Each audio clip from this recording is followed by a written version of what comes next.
Have you ever wondered why solitude, though often feared, seems to strengthen those who embrace it? Have you noticed that people who spend more time alone often possess an unshakable calm, a depth of insight, and a freedom that feels elusive in crowded rooms? Welcome back to the channel. Today, we are going to explore one of the greatest paradoxes of our hyper-connected era: how solitude, rather than isolating us, can actually be the gateway to personal power, clarity, and true freedom. In a world that values noise, solitude is rebellion. In an age obsessed with connection, choosing to be alone can look like a flaw. But solitude is not loneliness. It's not exile. It's not emptiness. Solitude is a sacred act, a return to your essence, a cleansing from the chaos, a space where your truest self can emerge without interruption.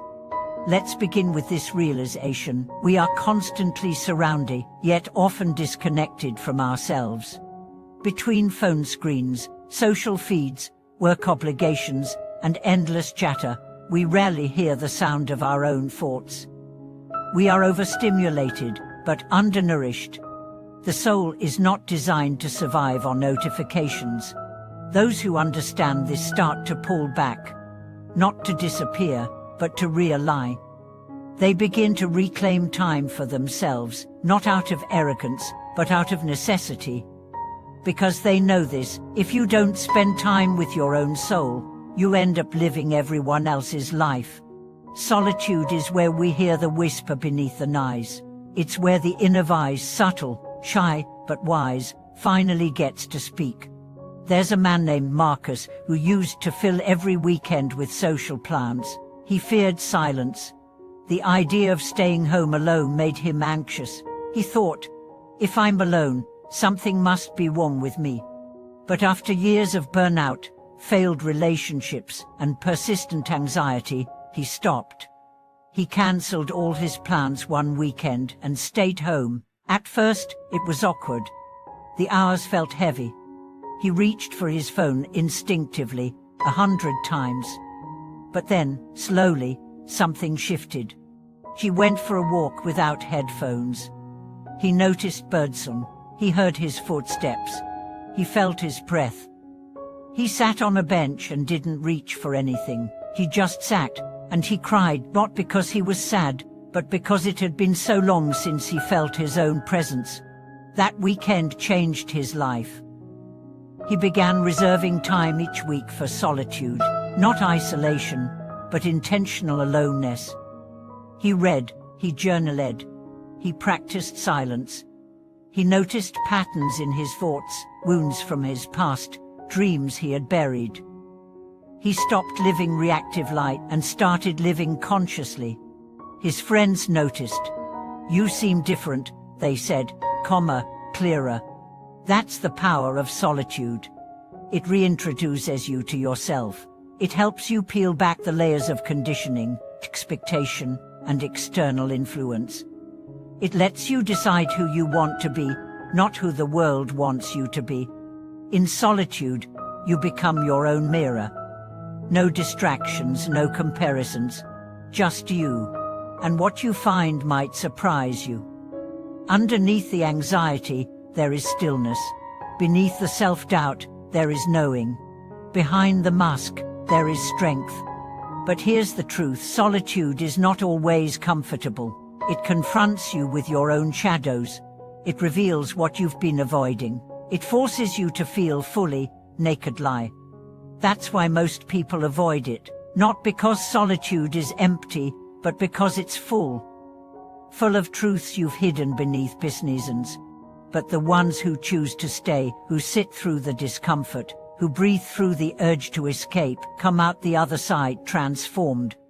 Solitude teaches you to self-soothe, to validate your own emotions, to find peace without performance.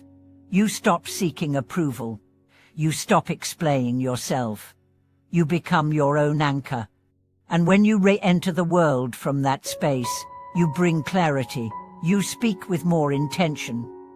You listen with more patience. You engage without losing yourself. You no longer chase people to feel loved. You no longer agree to everything just to feel needed. You start making choices that are aligned, not just accepted. This is where strength is born, not in constant interaction, but in conscious isolation. Not in applause, but in inner affirmation. The people who seemed strong aren't always loud.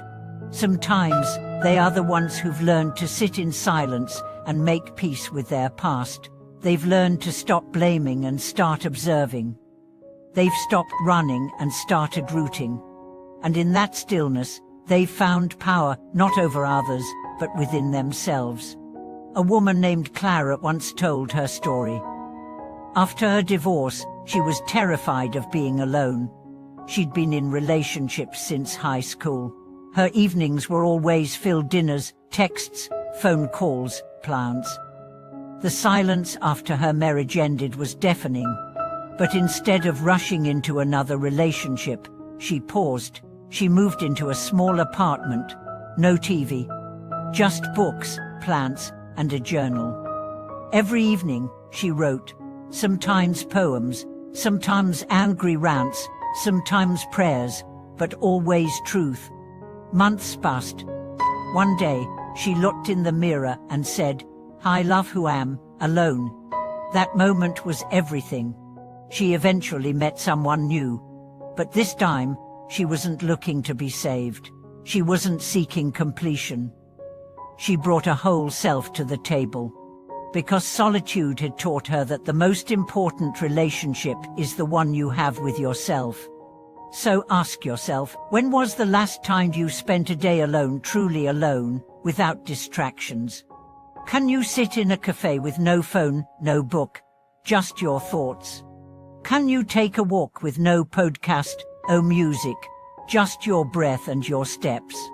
Can you be alone with your mind and not judge what arises? That is the practice. That is the mirror. That is the return. Solitude is not absence. It's presence. It's not withdrawal. It's reconnection. It's not loneliness. It's liberation. And in this fast, loud, overwhelming world, solitude is a superpower. So take time to build your inner sanctuary. Visit it often.